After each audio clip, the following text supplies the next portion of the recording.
তুমি কি জানো, একজন মানুষ সারা জীবন নামাজ পড়লো, রোজা রাখলো, হজ করলো, কিন্তু শেষ পর্যন্ত জান্নাত পেল না, শুধুমাত্র একটা অভ্যাসের কারণে। এবং সেই অভ্যাস হয়তো এই মুহূর্তে তোমার মধ্যেও আছে। আজকের এই আলোচনা শেষ করার আগে তুমি নিজেই বুঝতে পারবে সেটা কি। আমরা অনেক সময় ভাবি, আমি তো নামাজ পড়ি, আমি তো মিথ্যা বলি না, আমি তো মানুষকে কষ্ট দিই না, তাহলে আমার কি হবে না? কিন্তু ইসলামে এমন কিছু বিষয় আছে যেগুলো আমরা খুব ছোট মনে করি, অথচ সেগুলো আমাদের পুরো আমলনামাকে ভারী করে দিতে পারে ভুল দিক থেকে। আজকে এমন একটা বিষয় নিয়ে কথা বলবো যেটা কোরআন এবং সহিহ হাদিস দ্বারা প্রমাণিত, এবং এটা শুনে অনেকেই হয়তো চমকে যাবে। রাসূল সাল্লাল্লাহু আলাইহি ওয়াসাল্লাম একদিন সাহাবীদেরকে জিজ্ঞেস করলেন, তোমরা কি জানো গীবত কি? সাহাবীরা বললেন, আল্লাহ এবং তার রাসূলই ভালো জানেন। তখন তিনি বললেন, তোমার ভাইয়ের সম্পর্কে এমন কিছু বলা যা সে অপছন্দ করে, এটাই গীবত। তখন একজন সাহাবী জিজ্ঞেস করলেন, যদি সেই দোষটা সত্যি হয় তাহলেও কি গীবত? রাসূলুল্লাহ সাল্লাল্লাহু আলাইহি সাল্লাম বললেন, হ্যাঁ, সেটাই গীবত। আর যদি সেই দোষ না থাকে তাহলে সেটা হবে মিথ্যা অপবাদ, যা আরও বড় কঠিন গুনাহ। এই হাদিসটি সহিহ মুসলিমে বর্ণিত। এখানে একটু থামো, আমরা প্রতিদিন কতবার এটা করি ভেবে দেখো।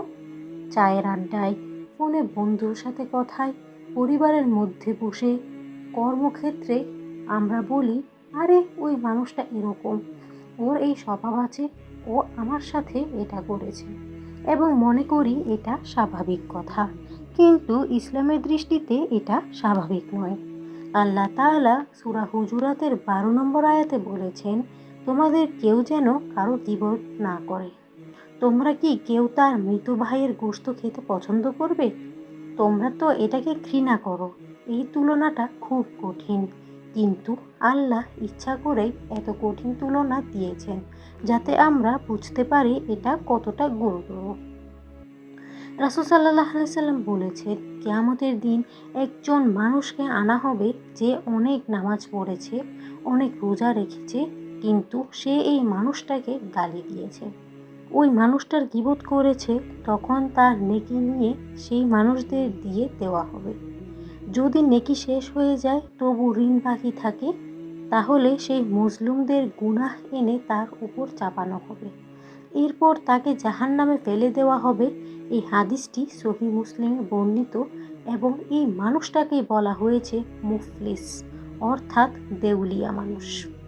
ভাবো তো একটু, একজন মানুষ সারা জীবন কষ্ট করে নামাজ পড়লো, রাতে ঘুম থেকে উঠে তাহাজ্জুদ পড়লো, রমজানে সারাদিন না খেয়ে রইল, কিন্তু শুধু মুখের অভ্যাসের কারণে সেই সব নেকি অন্যকে দিয়ে দিতে হলো, এবং নিজে শূন্য হাতে দাঁড়িয়ে রইল।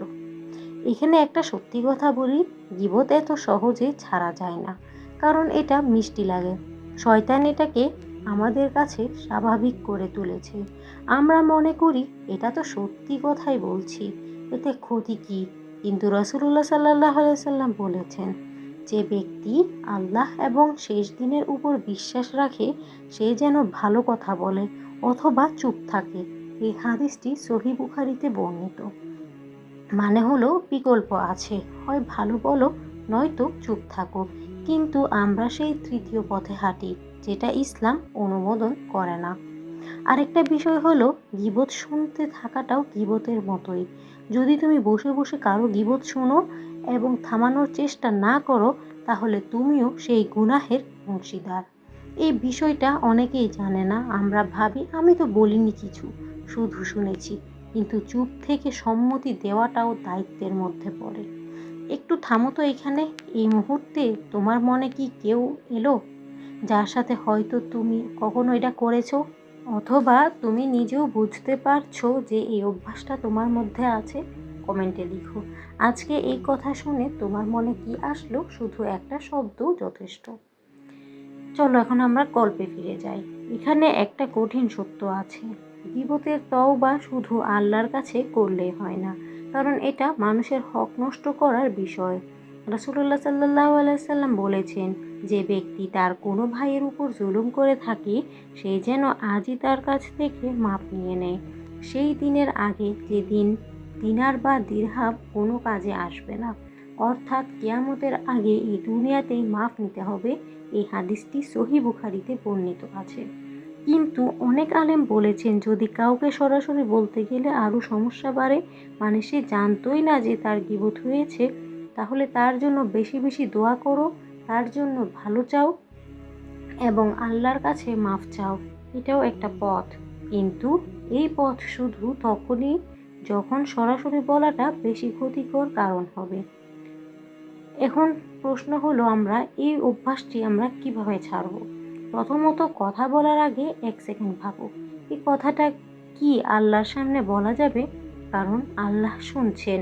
এটা যদি সত্যি বিশ্বাস হয় তাহলে অনেক কথাই আর মুখ দিয়ে বের হবে না। দ্বিতীয়ত, যখন কেউ তোমার সামনে গীবত শুরু করে, বিষয়টি বদলে দাও। বলো, ওহ, এই বিষয়ে বরং অন্য কথা বলি। অথবা চুপ করে থাকো। হয়তো প্রথমবার একটু অদ্ভুত লাগবে, কিন্তু আল্লাহর কাছে এই চুপ থাকাটার মূল্য অনেক বেশি। তৃতীয়ত, নিজের দোষ খোঁজো।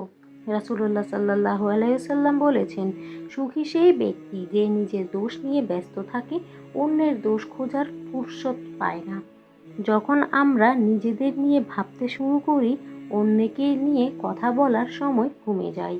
এখন আরেকটি কথা মনে পড়েছে, জান্নাতের পথটা আসলে কোথায়? আল্লাহ তাআলা সূরা কাহফের 18 নম্বর আয়াতে বলেছেন, সে যে কথায় উচ্চারণ করে তার কাছে একজন পর্যবেক্ষক প্রস্তুত থাকে। প্রতিটা শব্দ লেখা হচ্ছে, প্রতিটা বাক্য হিসেবের মধ্যে যাচ্ছে। যে মানুষটার কথা ভাবছিলাম শুরুতে, যে জান্নাত মিস করলো, সে কিন্তু খুনি ছিল না, সে কিন্তু বড় কোনো অপরাধ করেনি বাইরের চোখে, সে শুধু মুখের লাগাম রাখেনি এবং সেটাই তার জন্য যথেষ্ট হয়ে গেছে। রাসূলুল্লাহ সাল্লাল্লাহু আলাইহি সাল্লাম বলেছেন, বেশিরভাগ মানুষ যে কারণে জাহান্নামে যাবে তা হলো মুখ এবং লজ্জাস্থান। এই হাদিসটি তিরমিজিতে বর্ণিত আছে এবং সহিহ। দুটো জিনিস, শুধু দুটো জিনিস, এবং মুখ সেই দুটোর একটা। আজকের কথা শেষ করার আগে একটাই কথা বলতে চাই, আমরা জান্নাতের জন্য অনেক বড় আমলের কথা ভাবি, কিন্তু আল্লাহর কাছে কখনো কখনো সবচেয়ে বড় আমল হয় সেটা যা আমরা করিনি, যে কথা মুখ থেকে বের হয়নি, যে গীবত করিনি, যে পরনিন্দায় অংশ নিইনি। এই মুহূর্তে যদি তোমার মনে একটু নাড়া লেগে থাকে, তাহলে এখনই মনে মনে সিদ্ধান্ত নাও, বলো, আল্লাহ, আমাকে আমার মুখ হেফাজত করার তৌফিক দাও। এইটুকুই যথেষ্ট শুরু করার জন্য। এই ভিডিওটা যদি তোমার কাজে লেগে থাকে তাহলে একজন বন্ধুর সাথে শেয়ার করো যার হয়তো এটি দরকার। লাইক দাও যদি মনে হয় এই কথাগুলো ছড়িয়ে পড়া উচিত, এবং চ্যানেলটিকে সাবস্ক্রাইব করো, কারণ আখিরাতের আরও অনেক কথা বাকি আছে যেগুলো তোমার জানার দরকার। আজ বিদায় নিচ্ছি, দেখা হবে পরবর্তী কোনো একটি ভিডিওতে ইনশাআল্লাহ। আসসালামু আলাইকুম ওয়া রাহমাতুল্লাহ।